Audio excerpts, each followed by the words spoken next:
How to download TikTok videos without watermarks. So in this video, guys, I'll be showing how you can download TikTok videos without any watermark. So just to eliminate this, I won't be scrolling, just to not to interrupt the video. So yeah, for example, I want to download this video. All I have to do now, guys, is just to click on the share icon showing on the post. So when you click on share, I want you to just copy the link. So when you copy the link, go ahead and exit the TikTok account. When you exit your TikTok account, I want you to open your browser, open a new tab. If you're using Chrome, it's okay. If you're using, as for my case, I'm using Safari. So if you're an African user, just go ahead and use Safari. If you want to use Chrome, any browser of your choice, go ahead and type in TikTok video downloader. So when you type in TikTok video downloader, guys, you're going to be seeing SnapTick, SSSTick, SafeTick. I like to use this SnapTick, but for the sake of this video, let's use SSSTick. So go ahead and click on SSSTick.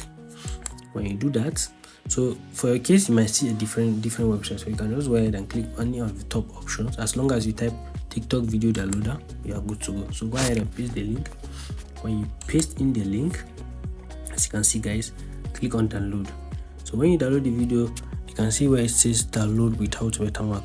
You can also download the MP3 version, but for the sake of this video, we click on download without watermark. So when you click on download without watermark, you see your ad. Go ahead and cancel on the ad, close the ad, and your video will be ready for download. Just go ahead and click download. So my video is done downloading. All I have to do is check my download, click on the video. As you can see, guys, when I click on the video, come on, you gotta be kidding. as you can see, guys, there is no any TikTok watermark showing on this video.